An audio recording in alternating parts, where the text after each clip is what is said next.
இன்றும் யாழ் பிராந்தியத்திலிருந்து கிடைத்திருக்கக்கூடிய 4 பத்திரிகைகள் கைவசம் இருக்கின்றன. முதலில் ஈழநாட்டு பத்திரிகை கண்ணோட்டத்தோடு இணைந்திருக்கலாம். இன்றைய நாளுக்குரிய ஈழநாட்டு பத்திரிகையின் பிரதான தலைப்பிடலாக மீளப் பெறப்பட முடியாத சமஷ்டி தீர்வு வேண்டும், வடக்கு கிழக்கு ஒருங்கிணைப்பு குழு வலியுறுத்து. தமிழ் மக்கள் 13வது திருத்தத்தின் மூலம் ஏமாற்றப்பட்டுள்ள நிலையில் வடக்கு கிழக்கில் கௌரவமான உரிமைகளுடன் வாழக்கூடிய மீளப் பெற முடியாத சமஷ்டி தீர்வை அனைத்து தரப்பினரும் ஓர் அணியிலிருந்து வலியுறுத்த வேண்டும் என வடக்கு கிழக்கு சிவில் ஒருங்கிணைப்பு குழு கோரிக்கை விடுத்தது. வடக்கு கிழக்கு சிவில் ஒருங்கிணைப்பு குழுவினால் 8 மாவட்டங்களிலும் சமஷ்டி தீர்வை வலியுறுத்தி மேற்கொள்ளப்பட்ட 100 நாள் செயற்திட்டத்தின் 4 வருட பூர்த்தியை முன்னிட்டு யாழில் இடம்பெற்ற கலந்துரையாடலிலேயே இந்த கருத்து தெரிவிக்கப்பட்டிருக்கின்றது.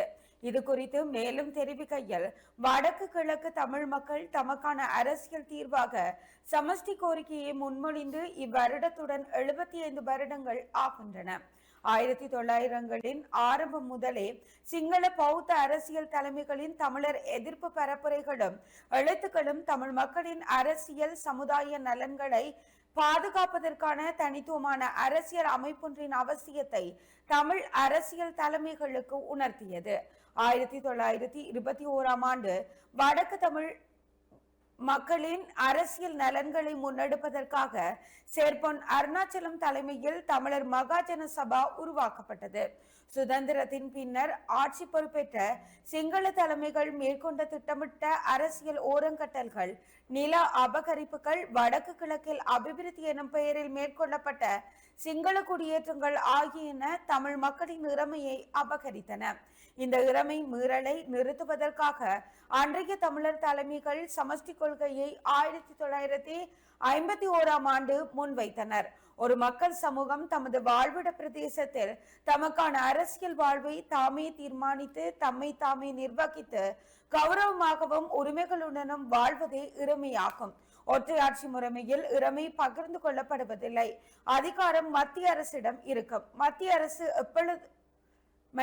எப்பொழுது வேண்டுமானாலும் மாநிலத்திற்கு வழங்கப்பட்ட அதிகாரத்தினை திரும்ப பெற முடியும். 13வது திருத்த சட்டம் இத்தகையதாகும். இதன் மூலம் வடக்கு கிழக்கு இறைமை பகிரப்படவில்லை. அன்று தொட்டு இன்று வரையிலும் இலங்கையில் ஆட்சி பொறுப்பேற்ற சிங்கள அரசியல் தலைமைகள் இறைமையை பகிர்ந்து கொள்ள முன்வராத நிலையில் காணல் நீர் போன்றே 13வது திருத்தத்தின் மூலம் நாங்கள் ஏமாற்றப்பட்டுள்ளோம் என்ற இன்றைய நாளுக்குரிய பிரதான தலைப்பிடல் தொடர்ந்து செல்வதனை காணக்கூடியதாக இருக்கிறது. தொடர்ச்சியாக ஏறிய முற்பக்க செய்திகளுக்குள், யாழ்ப்பாணத்திலும் மெட்ரோ பஸ் சேவை. அரசாங்கத்தின் மெட்ரோ பஸ் சேவை இந்த ஆண்டு இறுதிக்குள் யாழ்ப்பாணம் மற்றும் கண்டி ஆகிய மாவட்டங்களுக்கும் விரிவாக்கப்படும் என்றும் இதற்காக புதிய பஸ்கள் அடுத்த சில வாரங்களில் சேவையில் இணைக்கப்படும் என்றும் போக்குவரத்து அமைச்சர் பிமல் ரத்நாயக்க தெரிவித்திருக்கின்றார். சீனா உள்ளிட்ட பல நாடுகளிடமிருந்து 121 மெட்ரோ பஸ்கள் பெறப்பட்டுள்ளதாகவும் அவை தற்போது பதிவு செய்தல் உள்ளிட்ட சட்டப்பூர்வ நடைமுறைகளுக்கு உட்படுத்தப்பட்டு வருவதாகவும் அமைச்சர் குறிப்பிட்டிருக்கின்றார். தேவையான ஆவண பணிகள் அனைத்தும் நிறைவடைந்ததும் ஆகஸ்ட் மாத இறுதிக்குள் இந்த பேருந்துகள் பொதுமக்களின் பயன்பாட்டிற்காக சேவையில் ஈடுபடுத்தப்படும் என எதிர்பார்க்கப்படுவதாக அவர் குறிப்பிட்டிருக்கின்றார் என்ற அந்த செய்தியோடு, மகர சிறைக்குள் பெரும் பதற்றம். மகர சிறைச்சாலை வளாகத்தில் நேற்று மாலை மீண்டும் பதற்ற நிலை ஏற்பட்டதாக அங்கிருந்து கிடைத்த தகவல்கள் தெரிவித்தன.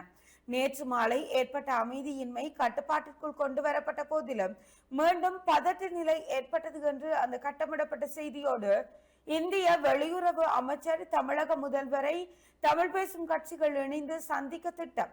13வது திருத்தம் குறித்து வலியுறுத்துவதற்கும் தீர்மானம் என்ற தலைப்பிடலோடு ஒரு கட்டமிடப்பட்ட செய்தியும், புலிகளின் தலைவர் கொல்லப்பட்டாலும் ஆதரவாளர்கள் உயிர்ப்புடன் இருக்கின்றனர் கூறுகின்றார் சீலரத்ன தேரர். தமிழீழ விடுதலை புலிகளின் அமைப்பின் தலைவர் கொல்லப்பட்ட போதிலும் அந்த அமைப்பின் ஆதரவாளர்கள் மற்றும் அடியாட்கள் உலகெங்கிலும் உள்ள பல்வேறு நாடுகளில் இன்னமும் தொடர்ந்து இயங்கிக் கொண்டுதான் இருக்கிறார்கள் என ஜனசத பெரமுன கட்சியின் தலைவர் பத்திரமுள்ள சீலரத்ன தேரர் தெரிவித்திருக்கின்றார் என்ற அந்த செய்தியோடு, பூஜித் ஜெயசுந்தர மேன்முறையீடு என்ற தலைப்பிடலோடு ஒரு கட்டமிடப்பட்ட செய்தியும், சாணிக்கும் ரவி செனவிரத்னவிற்கும் மரண தண்டனை கிடைக்க வாய்ப்பு, உதயகம்மன் பில சுட்டிக்காட்டு போன்ற செய்திகளும் இன்றைய நாளுக்குரிய இளநாடு பத்திரிகையினுடைய முற்பக்க செய்திகளாக பிரசுரமாக இருக்கின்றன. தொடர்ச்சியாக உட்பக்க செய்திகளிற்குள் பூஜித் ஜெயசுந்தரவுக்கு விதிக்கப்பட்ட தண்டனையை ஏற்க முடியவில்லை, முன்னாள் அமைச்சர் அலி சப்ரி தெரிவிப்பு. குண்டு தாக்குதல்கள் தொடர்பில் புலனாய்வு தகவல்கள் கிடைத்திருந்தன. ஆனால் போலீசாரும் தேசிய பாதுகாப்பை கட்டுப்பாட்டில் வைத்திருந்தவர்களும் அதனை தடுக்க நடவடிக்கை எடுக்கவில்லை. இந்த உண்மையை ஏற்றுக்கொண்டுதான் ஆக வேண்டும். குற்றவியல் நோக்கம் இல்லாத நிலையில் தற்போது வழங்கப்பட்டுள்ள தீர்ப்பை என்னால் ஏற்றுக்கொள்ள முடியவில்லை என முன்னாள் அமைச்சர் ஜனாதிபதி சட்டத்தரணி அலி சப்ரி தெரிவித்திருக்கின்றார் என்ற அந்த செய்தியோடு, நீர்கொழும்பு கடலில் படகு விபத்து, ஒருவர் உயிரிழப்பு, இருவர் மாயம். நீர்கொழும்பு கடற்பரப்பில் மீன்பிடி படகு ஒன்று கவிழ்ந்து விபத்துக்குள்ளானதில் ஒருவர் உயிரிழந்திருக்கக்கூடிய நிலையில் காணாமற் போயிருக்கக்கூடிய மேலும் இருவரை தேடும் பணிகள் தீவிரப்படுத்தப்பட்டு இருக்கின்றன. இலங்கை கடற்படை மற்றும் விமானப்படை இணைந்து முன்னெடுத்து வரும் இந்த பாரிய தேடுதல் நடவடிக்கையில் விமானப்படைக்கு சொந்தமான பெல் 412 ரக ஹெலிகாப்டர் ஒன்றும் ஈடுபடுத்தப்பட இருக்கின்றது என்ற அந்த செய்தியோடு, முன்னாள் புலி உறுப்பினருக்கு பிணை என்ற தலைப்பிடலோடு ஒரு கட்டப்படப்பட்ட செய்தியும், காற்றின் வேகம் அதிகரிப்பதனால் மீனவர் கடலுக்கு செல்ல தடை என்ற தலைப்பிடலோடு ஒரு கட்டப்படப்பட்ட செய்தியும் இங்கே பிரசுரமாகி இருக்கிறது. தொடர்ச்சியாக பொதுநலவாய விளையாட்டு இலங்கைக்கு தங்கப்பதக்கம். 2026 பொதுநலவாய விளையாட்டு போட்டியின் ஆண்களுக்கான ஈட்டியறிதல் பிரிவில் இலங்கையின் 23 வயதான ருமேஷ் தரங்க பத்திரகே தங்கப்பதக்கம் வென்று சாதனை படைத்திருக்கின்றார். இலங்கை நேரப்படி நேற்று காலை இப்போட்டி இடம்பெற்றிருந்தது. கிளாஸ்கோவில் உள்ள ஸ்காஸ்டாவுன் விளையாட்டரங்கில் இடம்பெற்ற இப்போட்டியில் ருமேஷ் தனது இரண்டாவது முயற்சியில் 89.75 மீட்டர் தூரம் ஈட்டி எறிந்து இந்த சிறப்பான வெற்றியை பெற்றுக்கொண்டார். எனவே நாங்களும் அவருக்கான வாழ்த்துக்களை தெரிவித்துக் கொள்கின்றோம். தொடர்ச்சியாக செய்திகளிற்குள், நீதித்துறை விவகாரத்தினால் அரசுக்குள் குழப்பமில்லை கூறுகிறார் அமைச்சர் நலிந்த ஜெயதிஸ் என்ற தலைப்பிடலோடு ஒரு செய்தியும், ஊழல் மோசடி, நோர்வுட் பிரதேச செயலகத்தில் பணியாற்றிய 2 பெண்கள் கைது போன்ற செய்திகளும் இங்கே பிரசுரமாக இருக்கிறது. தொடர்ச்சியாக நாளுக்குரிய இளநாடு பத்திரிகை ஆசிரியர் தலையங்கமாக தேசிய மக்கள் சக்திக்குள் தீர்மானங்களை எடுப்பது யார் என்ற தலைப்பிடலோடு பத்திரிகாசிரியர் தலையங்கம் இடம்பெற்றிருக்கிறது. தொடர்ச்சியாக தி இந்து பத்திரிகையினுடைய ஆசிரியர் தலையங்கமாக போராட்டங்களின் முன்னரங்கப்படியாக இளைஞர்கள் என்ற தலைப்பிடலோடு பத்திரிகாசிரியர் தலையங்கம் இடம்பெற்றிருக்கிறது. தொடர்ச்சியாக வாரமலராக இளநாடு பத்திரிகை மலர்ந்திருக்கிறது. அந்த வகையில் வாரம் ஒரு சிந்தனை, மரவன் புலவு, சச்சிதானந்தன் ஐயா அவர்களினுடைய விருந்தும் பகிர்ந்தலும் என்ற தலைப்பிடலோடு ஒரு கட்டுரையும், வட்டுக்கோட்டை தீர்மானத்தின் இன்றைய நிலை என்ன, பெரும்பான்மை இனத்தைச் சேர்ந்த ஒரு இடதுசாரியின் பார்வை என்ற தலைப்பிடலோடு வீரகதி தனபாலசிங்கம் அவர்களினுடைய கட்டுரையும், சிறுபான்மையினரின் நம்பிக்கையை கட்டியெழுப்புவது ஒரு அவசியமான முதலீடாகும் என்ற தலைப்பிடலோடு கலாநிதி ஜெகான் பெரேரா அவர்களினுடைய ஒரு கட்டுரையும் இடம்பெற்றிருக்கிறது. தொடர்ச்சியாக பெனங்காட்டான் அவர்களினுடைய 10ஆம் திகதி சந்திப்பில் 6 தமிழ் கட்சிகளின் கூட்டு அனிரவிடம் எதிர்பார்ப்பது என்ன என்ற தலைப்பிடலோடு அந்த கட்டுரையும் இடம்பெற்றிருக்கிறது. தொடர்ச்சியாக கட்டுரைகளுக்குள் ஜதீந்திரா அவர்களினுடைய தமிழ் இசட் தலைமுறையினர், அதாவது ஜென்சி எங்கே என்ற தலைப்பிடலோடு கட்டுரையும், குற்றமும் தண்டனையும் என்ற தலைப்பிடலோடு நிலாந்தன் அவர்களினுடைய ஒரு கட்டுரையும் இடம்பெற்றிருக்கிறது. அத்தோடு சாவகச்சேரி நகர சபையில் தமிழரசு கட்சியின் அரிதாரம் மீண்டும் ஒரு முறை கரைந்ததா என்ற தலைப்பிடலோடு கந்தையா அருந்தவ பாலன் அவர்களினுடைய ஒரு கட்டுரையும், இந்திய கல்விக் கொள்கை சர்ச்சை, புதுடெல்லி நீதிக்கான மாணவர் போராட்டம் என்ற தலைப்பிடலோடு ஐங்கரன் விக்னேஸ்வர அவர்களினுடைய சர்வதேச கட்டுரை ஒன்றும் இடம்பெற்றிருக்கிறது. தொடர்ச்சியாக இன்றைய நாளுக்குரிய இளநாடு பத்திரிகையினுடைய இறுதி பக்க செய்திகளிற்குள், வடக்கு மாகாண சுகாதாரத்துறையின் வெற்றிடங்களை நிரப்ப நடவடிக்கை, 300 பேருக்கு நேர்முக தேர்வு. வடக்கு மாகாண சுகாதார சேவைகள் திணைக்களத்தின் கீழுள்ள வைத்தியசாலைகள் மற்றும் நிறுவனங்களில் வெற்றிடமாக காணப்படும் சுகாதார பணி உதவியாளர் தரம் 3 பதவிக்கான 852 வெற்றிடங்களில் முகாமித்துவ சேவைகள் திணைக்களத்தின் அனுமதிக்கு அமைவாக 300 வெற்றிடங்களை நிரப்புவதற்கான நேர்முக தேர்வுகள் நாளை திங்கட்கிழமை ஆரம்பமாக உள்ளதாக வடக்கு மாகாண சுகாதார அமைச்சின் செயலாளர் ஜெயராணி தெரிவித்திருக்கின்றார் என்ற அந்த செய்தியோடு ஊடகவியலாளர் நிலக்சனின் 19ஆம் ஆண்டு நினைவேந்தல் என்ற தலைப்பிடலோடு ஒரு புகைப்படம் தாங்கிய செய்தியும், பிரச்சனைகளுக்கு நிரந்தர தீர்வின்றில் விரைவில் தொழிற்சங்க நடவடிக்கை, ரயில் நிலைய அதிபர்கள் சங்கம் எச்சரிக்கை போன்ற செய்திகள் தான் இன்றைய நாளுக்குரிய ஈழநாடு பத்திரிகையினுடைய முக்கிய செய்திகளாக பிரசுரமாகி இருக்கின்றன. தொடர்ச்சியாக நாங்கள் வலம்புரி பத்திரிகை கண்ணோட்டத்தோடு இணைந்திருக்கலாம். வலம்புரி நாளினுடைய பிரதான தலைப்பு செய்தியாக புலனாய்வு தகவல்கள் குறித்து கவலைப்பட வேண்டாம், முன்னாள் ஜனாதிபதி மைத்திரி தெரிவித்ததாக மரண தண்டனை விதிக்கப்பட்ட கேமஸ்ரீ குற்றச்சாட்டு. புலனாய்வு தகவல்கள் குறித்து கவலைப்பட வேண்டாம் என முன்னாள் ஜனாதிபதி மைத்ரிபால சிறிசேன தெரிவித்ததாக மரண தண்டனை விதிக்கப்பட்ட முன்னாள் பாதுகாப்பு செயலாளர் கேமஸ்ரீ பெர்னாண்டோ தெரிவித்திருக்கிறார். தொடர்ச்சியாக அந்த செய்தியை பார்க்கும்போதும் ஈஸ்டர் தாக்குதலை தடுக்க தவறிய குற்றச்சாட்டில் முன்னாள் பாதுகாப்பு செயலாளர் கேமஸ்ரீ பெர்னாண்டோவுக்கு நீதிமன்றத்தால் மரண தண்டனை வழங்கி தீர்ப்பளிக்கப்பட்டது. இதனையடுத்து கருத்து தெரிவித்த கேமஸ்ரீக்கு வாய்ப்பு வழங்கப்பட்ட நேரம் அது தொடர்பாக கருத்து தெரிவித்த கேமஸ்ரீ, பாதுகாப்பு அமைச்சு என்பது ஒரு விசித்திரமான அமைச்சு, அதில் உள்ள செயலாளர் பெரும் பரிதாபகரமான நிலைக்கு தள்ளப்படுகிறார். அந்த அமைச்சின் கீழ் சுமார் 20 நிறுவனங்கள் உள்ளன, அவற்றுக்கு தலைவர்கள் உள்ளனர். நிலந்த ஏவர்த்தன நான் பொறுப்பேற்கும் போது அரசு புலனாய்வு பிரிவின் பணிப்பாளராக பணியாற்றி கொண்டிருந்தார். முக்கியமற்ற புலனாய்வு தகவல்களையே கடந்த 4 ஆண்டுகளாக தமக்கு கொண்டு வந்து கொடுக்கிறார் என ஒரு சந்தர்ப்பத்தில் ஜனாதிபதியை ஏற்றுக்கொண்டிருந்தார். நீங்கள் புலனாய்வு தகவல்கள் பற்றி கவலைப்பட வேண்டாம், நிர்வாக செயற்பாடுகளை கவனித்துக் கொள்ளுங்கள் என்றும் ஜனாதிபதி மைத்ரிபால சிறிசேன என்னிடம் கூறினார். நானும் அதையே செய்தேன். எனக்கு எந்தவித எழுத்து மூலமான அறிக்கையும் கிடைக்கவில்லை. வாட்ஸ்அப் செய்திகள் 2 மட்டுமே கிடைத்தன. புலனாய்வு தலைவருக்கு வந்த ஆவணத்தை அவர் எனக்கு வழங்கிய போதும் நாளைய கூட்டத்தில் இதனை முன்வைக்குமாறு அவரிடம் கூறினேன். அதன் பின்னர் ஏப்ரல் 9ஆம் தேதி கூட்டம் தொடங்கியது. இறுதியில் சிசிரர் அந்த கடிதத்தை எனக்கு காட்டினார். அதனை நிகழ்ச்சி நிரலில் சேர்க்குமாறு விவரங்களை கூறினேன். ஆனால் அது நடக்கவில்லை.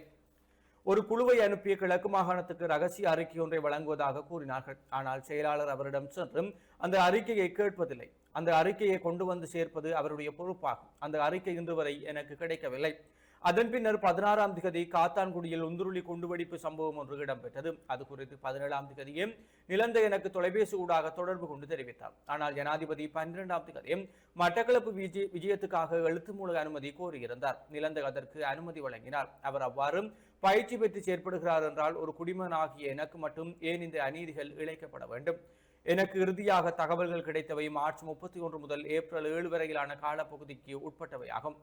அந்த அறிக்கை பற்றி வாராந்த அறிக்கையில் எந்த ஒரு குறிப்பும் இடம்பெறவில்லை. எனக்கு வந்த வாட்ஸ்அப் செய்தியை பார்த்த போதும் எதிர்வரும் நாட்களில் தாக்குதல் ஒன்று நடாத்தப்பட உள்ளதாகவும் அதில் குறிப்பிடப்பட்டிருந்தது. இந்த தகவல்களின் நம்பகத்தன்மை குறித்து விசாரிப்பதற்காக நான் உடனடியாக நிலந்தவை தொடர்பு கொண்டேன். அப்போது தகவலை தெரிவித்த தரப்பு நம்பகமானதாகவும் தகவலின் நம்பகத்தன்மை உறுதிப்படுத்தப்பட்டதாகவும் நிலந்த என்னிடம் தெரிவித்தார்.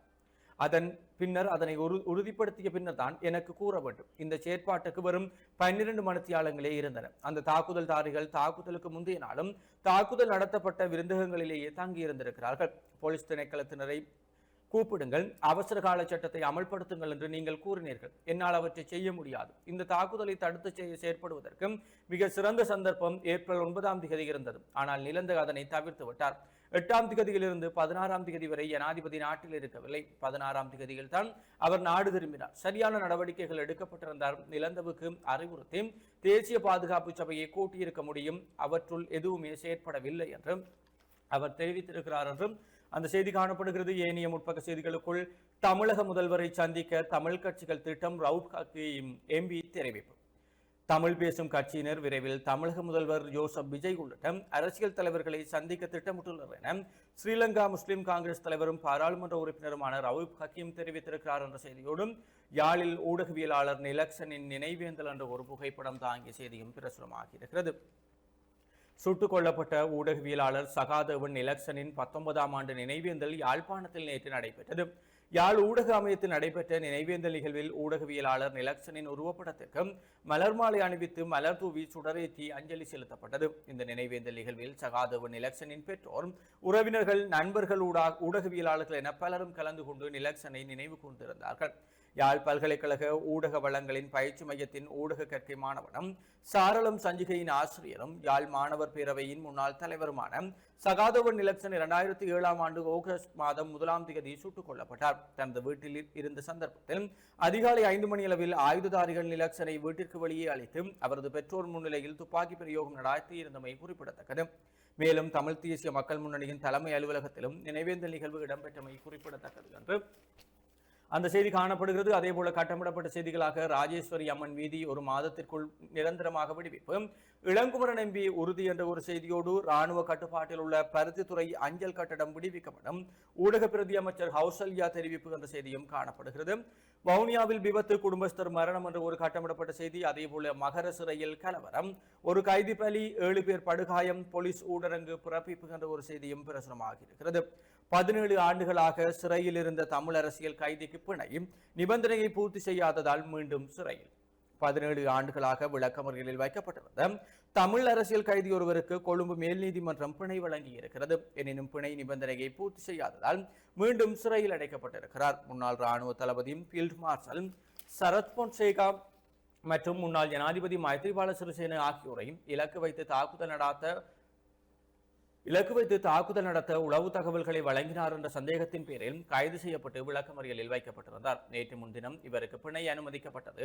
எனினும் நீதிமன்றம் விதித்த கடுமையான பிணை நிபந்தனைகளை பூர்த்தி செய்வதற்கு போதிய பிணையாளர்களோ அல்லது வசதிகளோ இல்லாத காரணத்தினால் பிணை உத்தரவு பிறப்பிக்கப்பட்ட போதிலும் அவர் மீண்டும் சிறைச்சாலையிலேயே அடைக்கப்பட்டிருக்கிறார் என்று அந்த செய்தியோடும் புளியங்குளத்தில் ரயில் மோதியதில் ஒருவர் பலி என்ற செய்தியும், உயர்தர பரீட்சை அடுத்த வாரம் ஆரம்பம், புலமை பரிசில் பரீட்சை 9ஆம் தேதி நடைபெறும் என்ற செய்திகள் வலம்புரியினுடைய முற்பக்க செய்திகளாக இருக்கிறது. தொடர்ச்சியாக உட்பக்க செய்திகளுக்குள் ரயில்வே பிரச்சினைக்கு தீர்விலையில் தொழிற்சங்க நடவடிக்கையில் ஈடுபடுவோம், ரயில்வே அதிபர்கள் சங்கம் எச்சரிக்கை என்ற ஒரு செய்தி. விளையாட்டு செய்திகளுக்குள் ஆப்பிரிக்காவில் மீண்டும் கிரிக்கெட் திருவிழா, மைதானங்கள் அறிவிப்பு என்ற ஒரு செய்தியோடும் இங்கிலாந்து கிரிக்கெட் பயிற்சியாளராக பிளமிங், தலைவராக ஜோ ரூட் என்ற செய்திகள் விளையாட்டு செய்திகளாக பிரசுரமாக இருக்கிறது. தொடர்ச்சியாக நிலவும் கடுமையான வறட்சி, மரக்கறிகளுக்கு தட்டுப்பாடு ஏற்படலாம், வர்த்தக சங்கம் எச்சரிக்கை.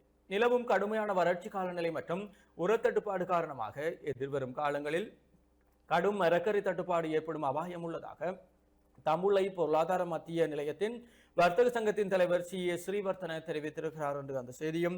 டித்வா புயலால் பாதிக்கப்பட்ட வீடுகளை புனரமைத்தல், கிளிநொச்சி மாவட்ட செயலகத்தில் கலந்துரையாடல் என்ற செய்திகளும் பிரசுரமாகியிருக்கிறது.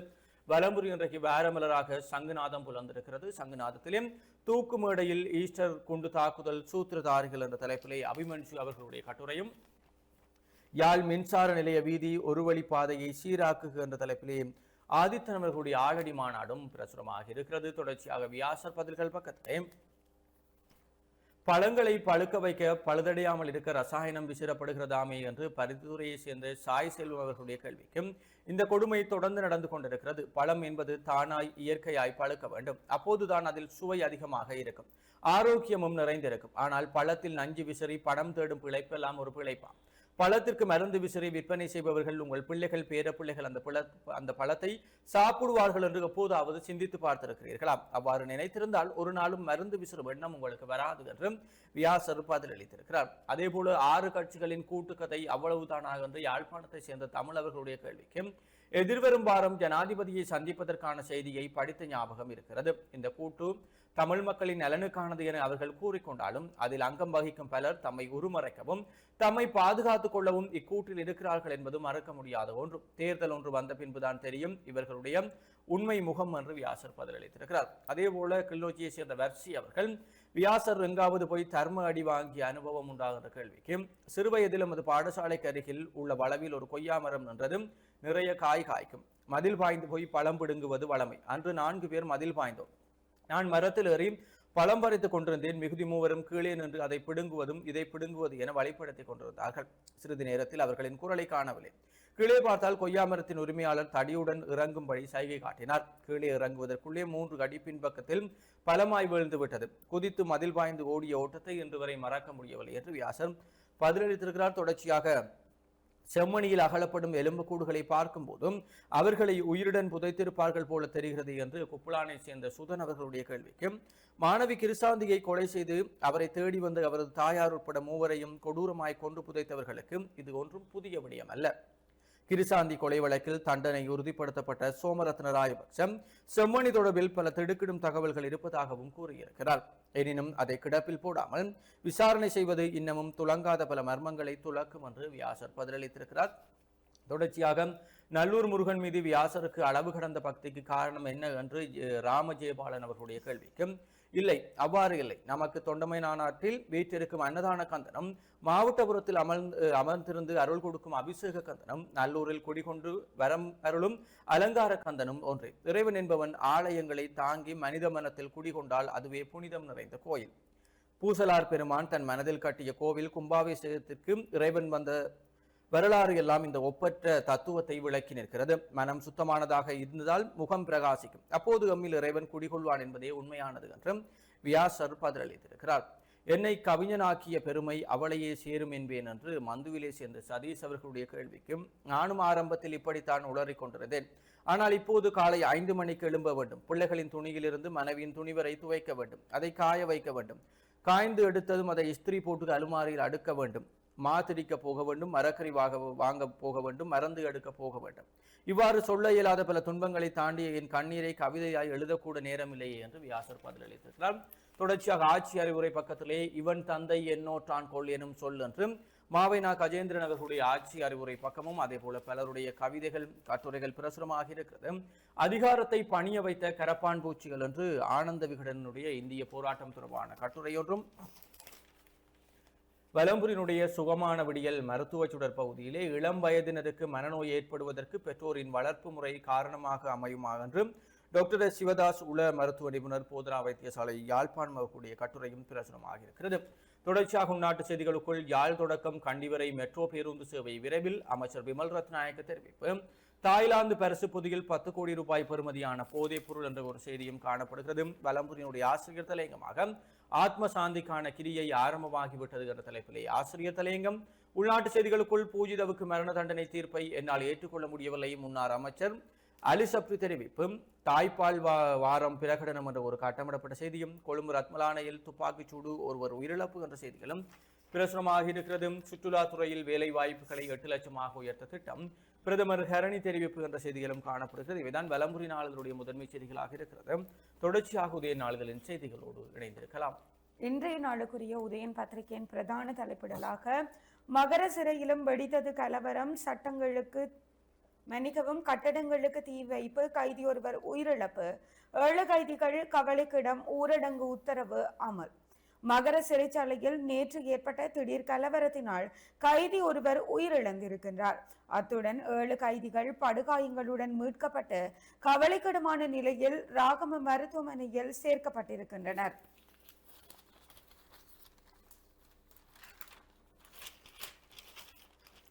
மகர சிறையில் அடைக்கப்பட்டுள்ள கைதிகளில் சிலர் நேற்று மாலை சிறைச்சாலையின் பிரதான கட்டிட கூரை மீது ஏறி போராட்டத்தில் ஈடுபட்டுள்ளனர். இந்த போராட்டமே குறுகிய நேரத்தில் கலவரமாக மாறியிருக்கின்றது.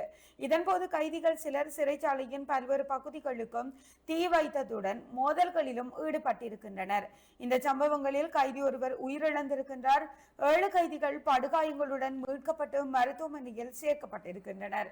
நிலைமை கட்டுக்குள் அடங்காமல் சென்றதை தொடர்ந்து அங்கு நூற்றுக்கணக்கான போலீசார், இராணுவத்தினர் மற்றும் விசேட அதிரடிப்படையினர் குவிக்கப்பட்டிருக்கின்றனர் என்று இன்றைய நாளுக்குரிய பிரதான தலைப்பிடல் ஒரு புகைப்படம் தாங்கிய செய்தியாக பிரசுரமாக இருக்கிறது. தொடர்ச்சியாக என்னும் முற்பக்க செய்திகளிற்குள் காணி விடுவிப்பை வலியுறுத்தி வயாவிலாவில் இன்று கவன ஈர்ப்பு போராட்டம் என்ற தலைப்பிடலோடு ஒரு செய்தியும், புலமை பரிசில் உயர்தரம் பரீட்சைகளுக்கான ஏற்பாடுகள் தயார், பரீட்சை திணைக்களம் அறிவிப்பு.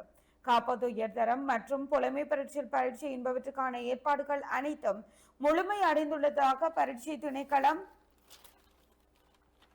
அறிவித்திருக்கின்றது. இது தொடர்பில் அந்த திணைக்களம் விடுத்துள்ள ஊடக அறிக்கையில் உள்ளதாவது: காப்பது உயர்தர பரீட்சையை எதிர்வரும் 10ஆம் தேதியிலிருந்து தரம் 5 மாணவர்களுக்கான புலமை பரிசில் பரீட்சையை எதிர்வரும் 9ஆம் தேதி என்றும் நடாத்துவதற்கு தீர்மானிக்கப்பட்டுள்ள நிலையில் இதற்கான ஏற்பாடுகள் அனைத்தும் முழுமை அடைந்திருக்கின்றன.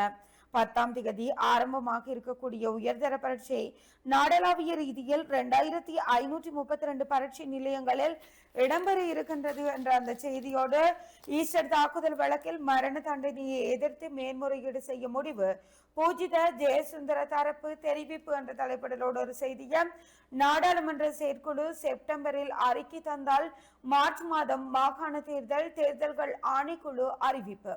மாகாண சபை தேர்தல் தொடர்பான புதிய பரிந்துரைகள் மற்றும் விதிமுறைகள் என்பன நாடாளுமன்ற செயற்குழுவுக்கு முன்வைக்கப்பட்டிருக்கின்றன என்ற அந்த செய்தியோடு வல்வெட்டித்துறை படுகொலை 37வது ஆண்டு நினைவேந்தல் இன்று என்ற தலைப்பிடலோடு ஒரு கட்டமிடப்பட்ட செய்தியும் மன்னாரில் காணாமற் போன மீனவர் சடலமாக நேற்று மீட்பு. மன்னார் பேசாலை போலீஸ் பிரிவுக்குட்பட்ட காட்டஸ்பத்திரி பகுதியில் இருந்து கடற்தொழில் நடவடிக்கைகளுக்காக சென்ற மீனவர் ஒருவர் காணாமற் போயிருந்த நிலைமையில் அந்த மீனவர் நேற்று சடலமாக மீட்கப்பட்டுள்ளார். மன்னார் காட்டாஸ்பத்திரி பகுதியைச் சேர்ந்த 24 வயதுடைய மீனவரை இவ்வாறு சடலமாக மீட்கப்பட்டிருக்கின்றார். சம்பவம் தொடர்பில் தெரிய வருவதாவது, காட்டாஸ்பத்திரி மீன்பிடி துறையிலிருந்து கடந்த 30ஆம் தேதியன்று இரு மீனவர்கள் கடற்தொழிலுக்கு சென்றிருக்கின்றனர். வலையை பாய்ச்சிவிட்டு கரைக்கு திரும்பிக் கொண்டிருந்த வேளையில் அவர்கள் பயணித்த படகில் எரிபொருள் முடிந்திருக்கின்றது. குறித்த மீனவர் நீந்தி சென்று எரிபொருளை கொண்டு வருவதற்காக கடலில் குதித்திருக்கின்றார். கடும் காற்றுடனான காலநிலை காணப்பட்டதால் அந்த மீனவர் சில நிமிடங்களில் காணாமற் போயிருக்கின்றார். இதையடுத்து இந்த விடயம் தொடர்பில் சக மீனவர்களுக்கு தகவல் வழங்கப்பட்டு அவரை தேடும் பணிகள் துரித கதியில் இடம்பெற்றன.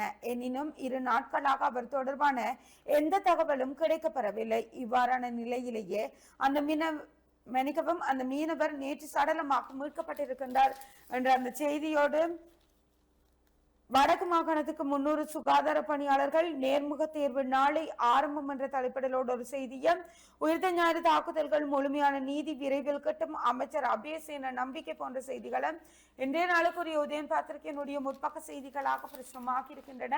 தொடர்ச்சியாக உட்பக்க செய்திகளுக்குள் மாகாண சபைகளின் முடக்க நிலை மக்கள் உரிமையை சீர்குலைக்கும் சிவில் அமைப்புகள் சுட்டிக்காட்டு. மாகாண சபை தேர்தலை பிற்போடுவதற்கு கடந்த கால அரசாங்கங்கள் மேற்கொண்டதை போன்றே தற்போதுள்ள அரசாங்கமும் நடவடிக்கைகளை எடுத்து வருகின்றது.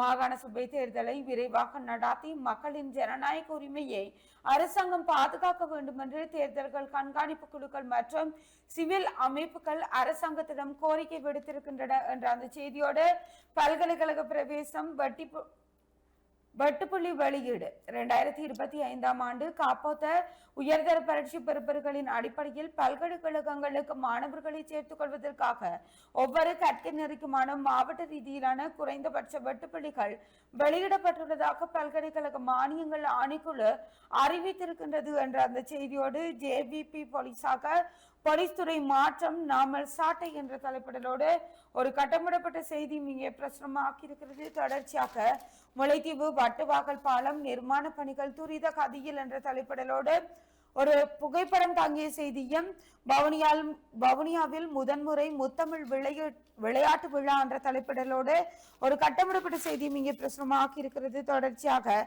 கடவுச்சீட்டு புகைப்பட சேவை முல்லைத்தீவில் முடக்கம். முல்லைத்தீவு மாவட்டத்தில் அங்கீகரிக்கப்பட்ட கடவுச்சீட்டு புகைப்பட கலையக சேவை கடந்த 3 ஆண்டுகளாக முற்றாக செயலிழந்திருக்கின்றது என்ற அந்த செய்தியும் இங்கே பிரசுரமாகி இருக்கிறது. தொடர்ச்சியாக ஊடகவியலாளர்கள் படுகொலை அனுர் அரசாங்கம் நீதி தராது, யாழ் ஊடக அமைய தலைவர் தெரிவிப்பு என்ற தலைப்பிடலோடு ஒரு செய்தியும் இங்கே பிரசுரமாகி இருப்பதனை காணக்கூடியதாக இருக்கிறது. தொடர்ச்சியாக இன்றைய நாளுக்குரிய உதயன் பத்திரிகை ஆசிரியர் தலையங்கமாக நடவடிக்கைகள் தொடரட்டும் என்ற தலைப்பிடலோடு பத்திரிகை ஆசிரியர் தலையங்கம் இடம்பெற்றிருக்கிறது. தொடர்ச்சியாக செய்திகளுக்குள் போதைப்பொருள் சோதனை 743 சிறுவர்கள் 9 மாதங்களில் கைது என்ற தலைப்பிடலோடு ஒரு செய்தியும், வாரமலராக சஞ்சீவி மலர்ந்திருக்கிறது. அந்த வகையில் பல்வேறு நபர்களினுடைய ஆக்கங்களும் கட்டுரைகளும் இடம்பெற்றிருக்கிறது. அந்த வகையில் நிலாந்த நபர்களினுடைய விலங்குகளுக்கு நீதி தமிழர்களுக்கு என்ற கேள்விக்குறியோடு ஒரு கட்டுரை இடம்பெற்றிருக்கிறது. தொடர்ச்சியாக தாயகம் முதல் புலம்பெயர் தேசம் வரை என்ற தலைப்பிடலோடு தமிழ்ச்செல்வன் அவர்களினுடைய கட்டுரையும், மன்னர் அண்ட் கொம்பனிகளும் என்ற தலைப்பிடலோடு மண்புழு உரம் சம்பந்தமாக வடகோவை வரதராஜன் அவர்களினுடைய ஒரு கட்டுரையும் இடம்பெற்றிருக்கிறது. தொடர்ச்சியாக இலங்கையில் எல்னினோவின் தாக்கங்கள் என்ற தலைப்பிடலோடு கலாநிதி எஸ் ஆண்டனி நோர்பர்ட் அவர்களினுடைய ஒரு கட்டுரையும் இங்கே இடம்பெற்றிருப்பதனை காணக்கூடியதாக இருக்கிறது. மேலும் பல்வேறு நபர்களினுடைய ஆக்கங்களும் கட்டுரைகளும் கவிதைகளும் பிரசுரமாக்கி இருக்கிறது. தொடர்ச்சியாக செய்திகளுக்குள் சங்கானை சிவபிரகாசவின் எழுச்சியான நடைபாவனி என்ற தலைப்பிடலோடு ஒரு புகைப்படம் தாங்கிய செய்தியும், நாட்டுக்கு வறட்சி அச்சுறுத்தல் நீரை சிக்கனமாக பேணுங்கள். நீர்ப்பாசன திணைக்களம் வேண்டுகோள். நாட்டில் தற்போது நிலவி வரும் கடுமையான வெப்பம் மற்றும் வறட்சியான வானிலை காரணமாக பிரதான நீர்த்தேக்கங்களில் நீர்மட்டம் கணிசமாக குறைந்திருப்பதனால் இருக்கும் நீரை மிகவும் அவதானமாகவும் சிக்கனமாகவும் பயன்படுத்துமாறு நீர்ப்பாசன திணைக்களம் பொதுமக்களிடம் அவசர கோரிக்கை விடுத்திருக்கின்றது என்ற அந்த செய்திகள் தான் இன்றைய நாளுக்குரிய உதயன் பத்திரிகையினுடைய முக்கிய செய்திகளாகவும் இன்றைக்கு பிளந்திருக்கக்கூடிய ஏனைய நாளிதழ்களின் முக்கிய செய்திகளாகவும் பிரசுரமாக இருக்கின்றன.